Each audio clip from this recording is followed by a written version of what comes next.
Hey friends!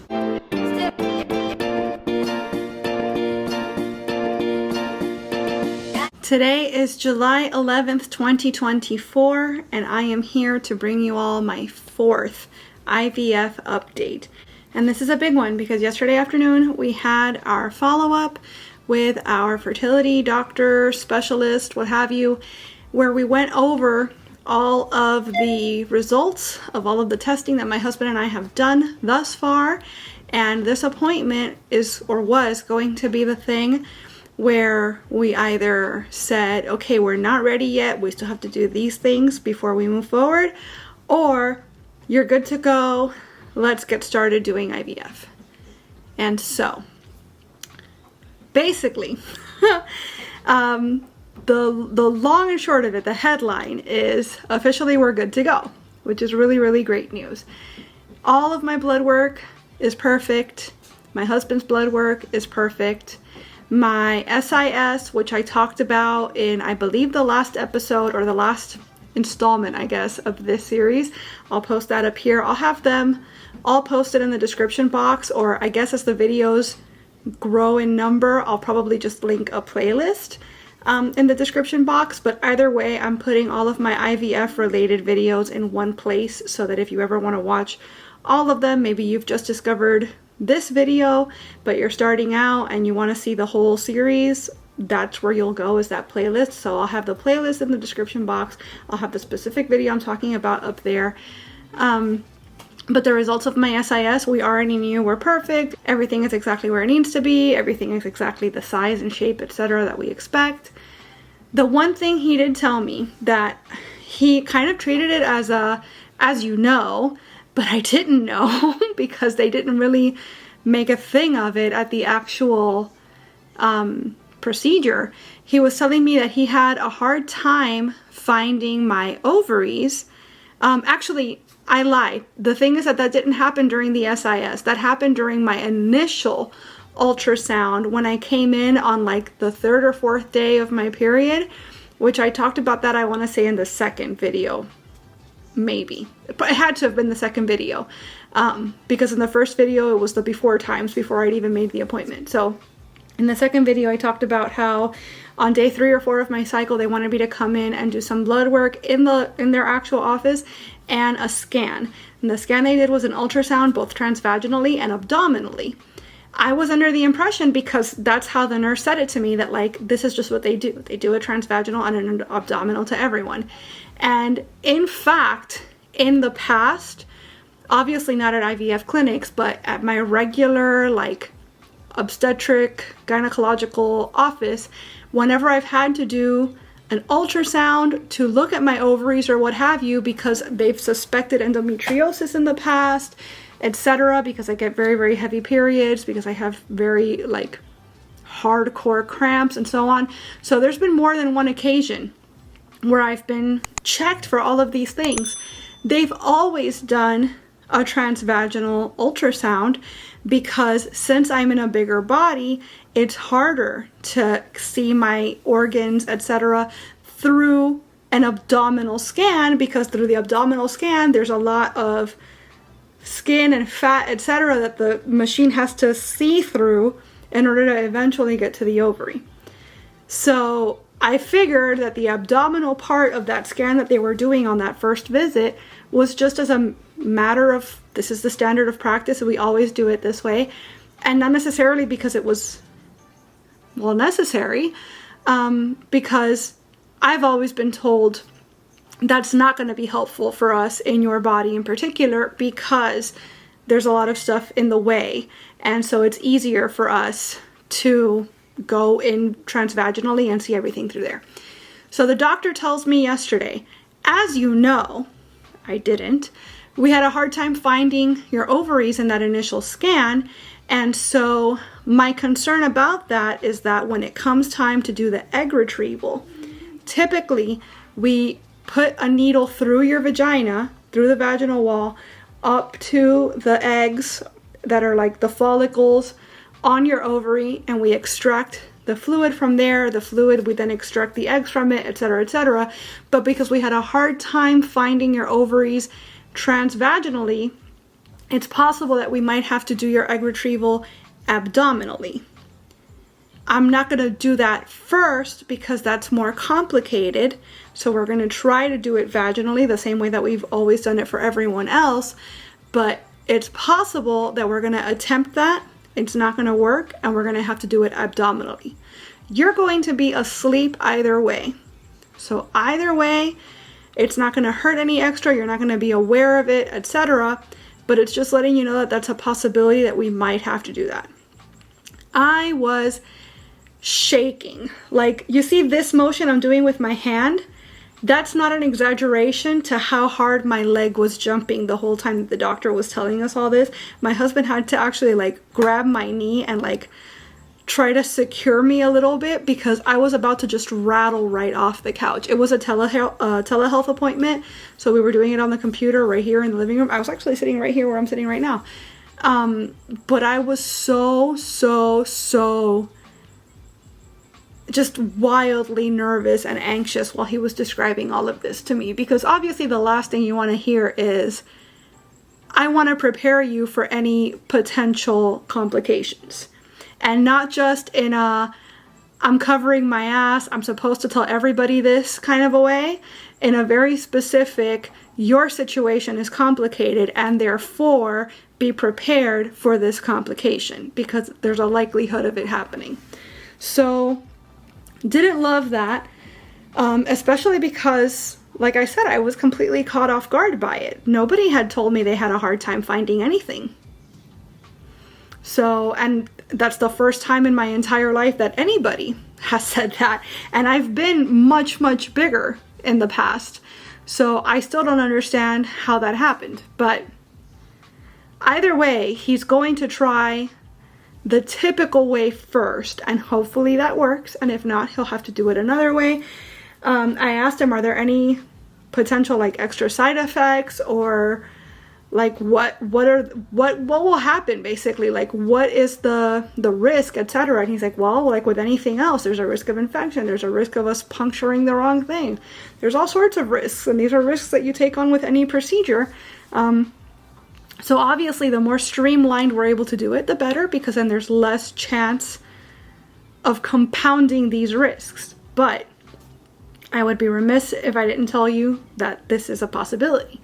So that's all something that he threw at us that I wasn't ready for. I asked what they are going to be knocking me out with, and he said propofol, and I don't know how I react to that. But I guess hopefully it'll be fine. Pretty sure that's what killed Michael Jackson. So that's a little scary. But that's apparently how that's all gonna go. And my husband's sperm was great. That was the doctor's actual description, was it's great. And my husband was very proud of that fact. So that's all good news there anyway. So basically we're ready to go.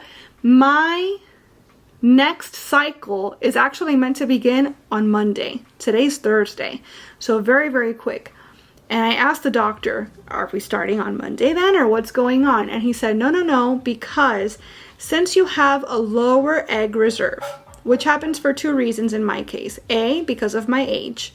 It's typical that somebody my age is going to have a lower egg reserve anyways. But also B, because of my balanced translocation, which is the genetic condition that I have, that also lowers the amount of eggs that I have naturally. So he says that because of all that, he wants to do something called priming first. Now, I looked it up, and priming is typically done either with birth control pills or with estrogen pills. The doctor told me when I start my cycle on Monday, presumably, or thereabouts, do my regular ovulation kit, like my ovulation testing around the time that I typically ovulate. And the day that I get a positive, call the office. Let them know what's going on, because at that point, he wants me to start the priming process. And what that's going to do is basically prepare my reproductive system so that in the next cycle, we can start the egg retrieval process. So I'm assuming the extra estrogen is going to stimulate my ovaries and get them ready to create more eggs, or to release more eggs rather, because they don't create any more eggs. The eggs you have are the eggs you have.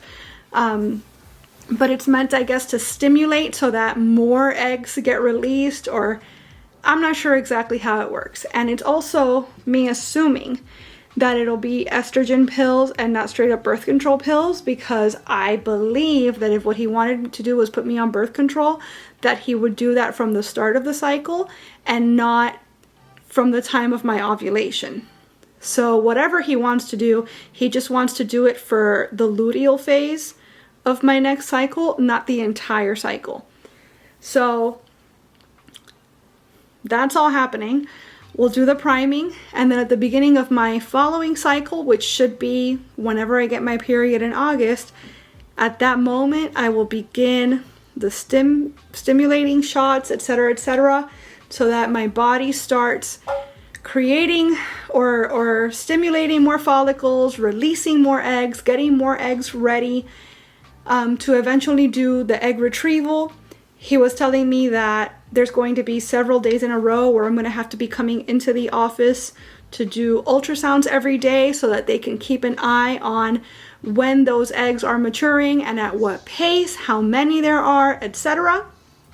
And once they get to a specific size, which would be about the time that my body would naturally be ovulating anyways, at that point, they would give me a trigger shot, which is like, basically, it's not a steroid, but it's like steroids to the eggs, where they get one big last push to grow. And a day and a half after that, very specific, a day and a half after that is when they would do the egg retrieval. So in the month of August, there's going to be a lot of doctor's visits, a lot of stuff going on that's very much day-to-day dependent. So schedule-wise, as far as like my son's therapies and everything else, that's going to get really, really complicated, especially because we're not really trying to tell too many people what we're up to right now. Too many questions, too many... I don't want any like bad energy coming into our space while we're doing this, right? So we figure the less people that know about it, the better, which is why these videos aren't getting released for like another year, if that. So it's going to be complicated, but it's what has to happen, and it's just for that 1 month. He did tell me that the injections are like 3 times a day, and he gave me a lot of information, and I kept saying that too during the appointment. Like, this is just a lot. It's a lot of information. I'm feeling really overwhelmed. It's a lot going on. But I also feel like I wasn't given enough information because I don't know exactly what I'm taking. I don't know exactly when I'm supposed to take it. Obviously, he can't tell me either because it depends on when my period starts. But I would imagine that I would need the script, the prescriptions beforehand, so that I have the medication in my hands, so that the day that I need to start taking the estrogen pills, for example, I already have them. Because I'm thinking, what if I'm ovulating today? I call the office, I say, hey, I got my positive, and they say, cool beans, here's your script. Now I have to take it to the pharmacy, and then the pharmacy says, oh, we don't have that. I'm gonna have to order it. And they're not gonna get it for like 3 days. You know what I'm saying? Like, that already screws things up. So doesn't it make more sense for me to, obviously not right now, but when it gets closer, to already have all that going so that I've already got it in my hands, and the day that they say, okay, start your pills, I've already got the pills and I can just start them. He did tell me that the priming aspect is all oral. It's not shots. The shots start on the following cycle. But yeah, we're like weeks away now from our egg retrieval. The only reason I don't have a specific date for it is because, again, everything is very much day of your cycle dependent. And I don't know when I'm going to get my period in August, like not to the day, not to the minute. I can give you an approximation, but not, you know, but it's happening. It's all happening. And, you know, also the doctor made it a point to tell me that, you know, we're hoping everything goes well, obviously, and everything does look good and so on and so on. But realistically, keep in mind that The nature of my condition especially is that we have less eggs to work with, period. And so with every stage, you lose more and more. So if we collect 10 eggs at the egg retrieval, only 8 of them might survive till they get tested. And then only 6 of them might survive the testing.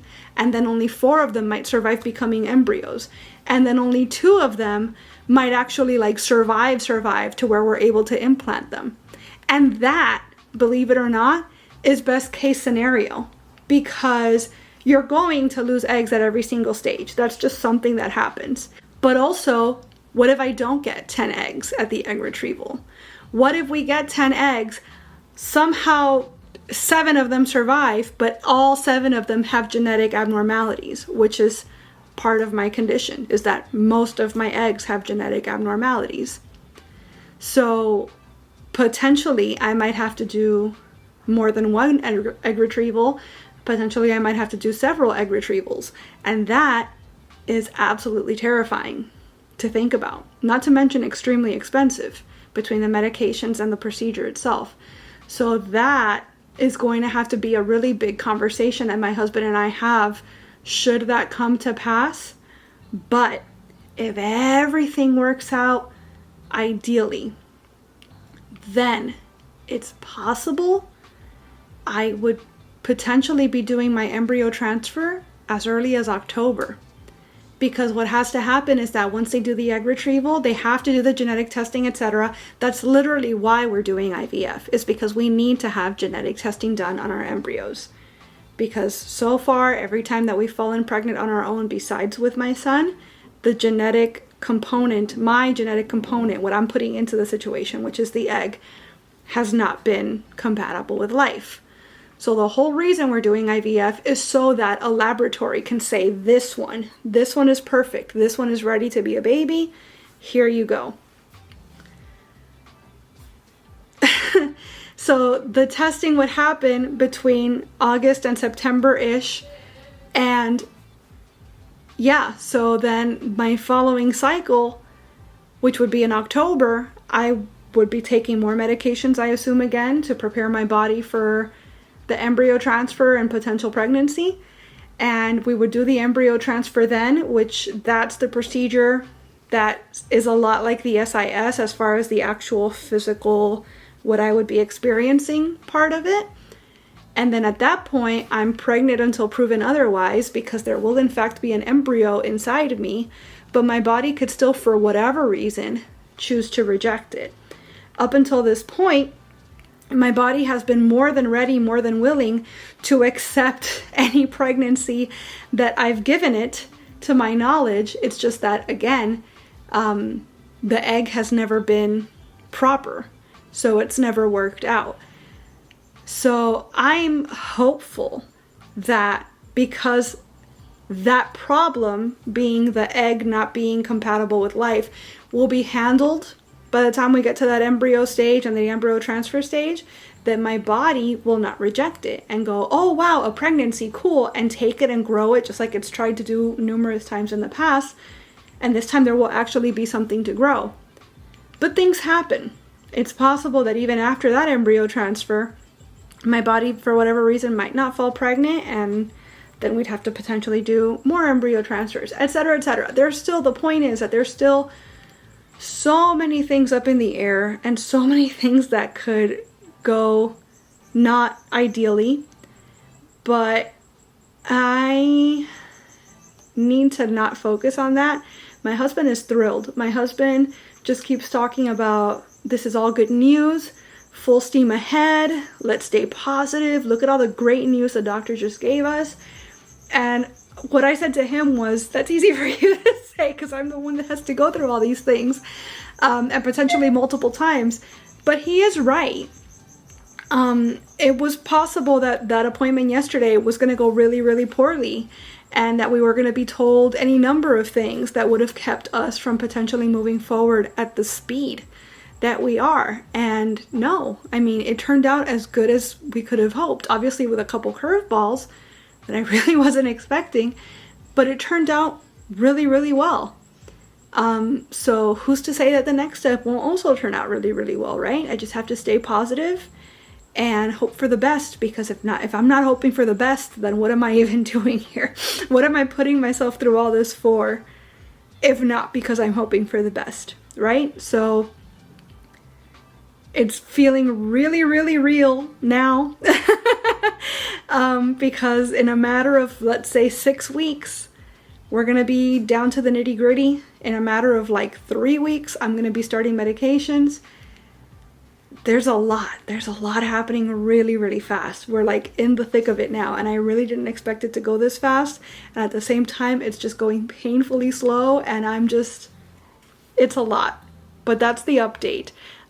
So we don't have anything going on for the next 2 or 3 weeks, because like I said, now I have to wait to get my period and then wait to ovulate, so that I could call a doctor's office and then start on whatever the priming process is. So I won't have an update, I guess, until then. What I do want to do in the meantime is call their financial department, because with our old clinic, they had some sort of like a grant set up where you could qualify for a huge chunk off of your medicine cost. And since I'm going to be doing a lot of medicine, any little bit helps. But the thing is that when I applied for it, I applied through that specific office location. So I don't know if I can reapply through that same grant, like just with their office, or do they use other companies or what have you. So since I don't have anything else to do, appointment-wise, testing-wise, etc., for the next couple of weeks, I'm going to focus on that aspect of it now. So that way it's all kind of squared away. And I'm also going to reach out to the office and ask them about like, what's the plan as far as medications and maybe getting the scripts ahead of time, etc., so that we're prepared, ready to go when the time comes.